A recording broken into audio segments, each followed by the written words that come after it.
আসসালামু আলাইকুম সুপ্রিয় চাকরিপ্রার্থী ভাই বোনেরা, সবাইকে স্বাগতম। আজকে আপনার জন্য আরও একটি নতুন নিয়োগ বিজ্ঞপ্তি নিয়ে হাজির হয়েছি। সিভিল সার্জনের কার্যালয় জয়পুরহাট তারা একটি নিয়োগ বিজ্ঞপ্তি প্রকাশ করেছে, যেটির আবেদন প্রক্রিয়া সম্পূর্ণ অনলাইনে। এখানে শুধুমাত্র জয়পুরহাট জেলার স্থায়ী বাসিন্দা যারা আছেন তারাই আবেদন করতে পারবেন। আবেদনের ক্ষেত্রে প্রার্থীর বয়স সীমা 27 জুলাই 2025 খ্রিস্টাব্দ তারিখে সর্বনিম্ন 18 বছর এবং সর্বোচ্চ 32 বছর হতে হবে। অনলাইনে আবেদনটি শুরু হবে 7 জুলাই সকাল 10 ঘটিকায় এবং আবেদনের শেষ সময়সীমা 27 জুলাই 2025 খ্রিস্টাব্দ বিকাল 5 ঘটিকা। তো এই সময়ের মধ্যে আপনারা অনলাইনে আবেদন করতে পারবেন। তো চলুন আমরা সার্কুলার বিস্তারিত দেখে নিই। তো তার পূর্বে যারা আমার চ্যানেলটিতে এখন নতুন আছেন অবশ্যই আমার চ্যানেলটি সাবস্ক্রাইব করে দেবেন। এখানে আপনারা দেখতে পাচ্ছেন প্রথম পদটি আছে পরিসংখ্যানবিদ। এখানে পদসংখ্যা 4টি, এখানে বেতন গ্রেড 14। এখানে কোনো স্বীকৃত বিশ্ববিদ্যালয় হইতে পরিসংখ্যান, গণিত, অর্থনীতি বিষয়ে স্নাতক বা সমানের ডিগ্রি, কম্পিউটার চালনায় দক্ষতা থাকতে হবে। 2 নম্বর পদটি 60 মুদ্রাক্ষরিক কাম কম্পিউটার অপারেটর। এখানে পদসংখ্যা 1টি, এখানে বেতন গ্রেড 14। এখানে শিক্ষাগত যোগ্যতা কোনো স্বীকৃত বিশ্ববিদ্যালয় হতে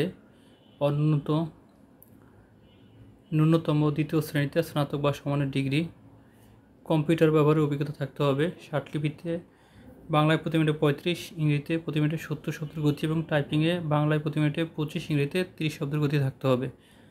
3 নম্বর পদটি আপনারা দেখতে পাচ্ছেন স্টোর কিপার। এটি অনেকটা ভালো পদ বলা যায়।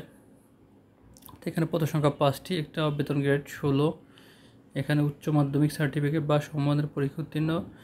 পাশাপাশি যদি আপনি এখানে চাকরি পান তবে সরকারি বিধি মোতাবেক আপনাকে জামানত দিতে হবে। কোল্ড চেইন টেকনিশিয়ান, এখানে পদসংখ্যা 1টি, এখানে বেতন গ্রেড 15। এখানে কোনো স্বীকৃত বোর্ড হতে রেফ্রিজারেশন বা এয়ার কন্ডিশনিং ট্রেডে উচ্চ মাধ্যমিক সার্টিফিকেট, ভোকেশনাল পরীক্ষা উত্তীর্ণ। অফিস সহকারী কাম কম্পিউটার মুদ্রাক্ষরিক, এখানে আপনার পদসংখ্যা 2টি, এটি বেতন গ্রেড 16। এখানে শিক্ষাগত যোগ্যতা কোনো স্বীকৃত বোর্ড হতে ন্যূনতম উচ্চ মাধ্যমিক সার্টিফিকেট বা সমানের পরীক্ষা উত্তীর্ণ, কম্পিউটার চালনায় দক্ষতা, টাইপিংয়ে বাংলায় প্রতি মিনিটে 20 এবং ইংরেজিতে 20 শব্দ। তো এখানে আপনারা দেখতে পাচ্ছেন সবথেকে যে আকর্ষণীয় পদটা সেটি হচ্ছে স্বাস্থ্য সহকারী। এখানে 58টি পদের বিপরীতে বিশাল একটা সার্কুলার প্রকাশ করা হয়েছে। এটির বেতন গ্রেড 16। এখানে শিক্ষাগত যোগ্যতা কোনো স্বীকৃত বোর্ড হতে উচ্চ মাধ্যমিক সার্টিফিকেট বা সমমানের পরীক্ষায় উত্তীর্ণ।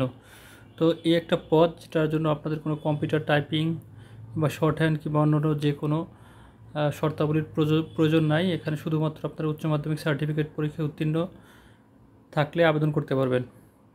তো এখানে আরেকটা বিষয় আছে, প্রার্থীকে এই পদে আবেদন করতে হলে প্রার্থীকে জয়পুর জেলার স্থায়ী বাসিন্দা, পাশাপাশি স্বাস্থ্য সহকারী পদের ক্ষেত্রে প্রার্থীকে অবশ্যই সংশ্লিষ্ট উপজেলাধীন ইউনিয়নের স্থায়ী বাসিন্দা হতে হবে।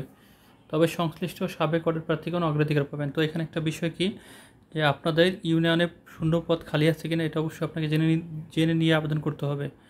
তো যদি আপনার পুরাতন যে ওয়ার্ড আছে সেই ওয়ার্ডে যদি পদ খালি থাকে তো সেই ক্ষেত্রে আপনারা অগ্রাধিকার পাবেন।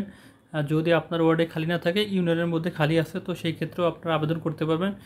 সেই ক্ষেত্রে যে ওয়ার্ডে খালি আছে ওই ওয়ার্ডে যদি যোগ্য প্রার্থী না পাওয়া যায় তো আপনার জব পাওয়ার সম্ভাবনা আছে এবং আপনি পাবেন। তো অবশ্যই এখানে যাদের খালি আছে আপনারা জয়পুরহাট জেলার সিভিল সার্জনের ওয়েবসাইট থেকে আপনারা দেখে নেবেন যে কার কোন ওয়ার্ডে কতটি খালি আছে, এটা আপনারা দেখে নেবেন। তো এটা যদি কেউ পেতে সমস্যা হয় অবশ্যই আমাকে হোয়াটসঅ্যাপে নক দেবেন, আমি এটার লিস্ট আপনাদের দিয়ে দেবো। 7 নম্বর যে পদটি আছে ড্রাইভার, এটা পদসংখ্যা 2টি, এখানে বেতন গ্রেড 16। এখানে 8ম শ্রেণী পাস থাকলে আবেদন করতে পারবেন। পাশাপাশি ড্রাইভিং লাইসেন্স, হালকা গাড়ি চালানোর বৈধ ড্রাইভিং লাইসেন্স থাকতে হবে। যাদের ড্রাইভিং সম্পর্কে অভিজ্ঞতা আছে তাদের অগ্রাধিকার দেওয়া হবে। 8 নম্বর পদটি হচ্ছে ল্যাব অ্যাটেন্ডেন্ট, এখানে পদসংখ্যা 2টি, এখানে বেতন গ্রেড 19। শিক্ষাগত যোগ্যতা কোনো স্বীকৃত বোর্ড হতে মাধ্যমিক স্কুল সার্টিফিকেট বা সমমানের পরীক্ষা উত্তীর্ণ। তো এই ছিল আজকের ভিডিওটি। যারা এখন চ্যানেলটি সাবস্ক্রাইব করেন অবশ্যই আমার চ্যানেলটি সাবস্ক্রাইব করে দিবেন। তো ধন্যবাদ সবাইকে, সবাই ভালো থাকবেন। আল্লাহ হাফেজ।